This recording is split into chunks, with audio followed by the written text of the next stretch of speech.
Baadhi ya maneno ambayo walikuwa wanazungumza wale watekaji. Na ndio maana nawaambia hii ni ishara kwamba siasa ndio iliyohusisha tukio langu. Wale watekaji wanasema sisi sio wale wa kwanza.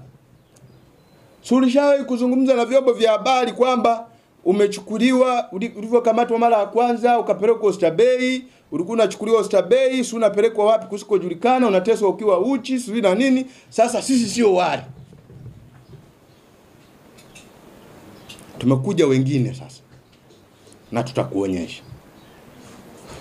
Wanasema sasa waambie hao wanaokutumia,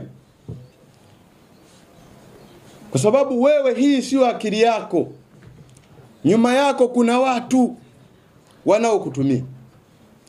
Waambie hao Umoja wa Ulaya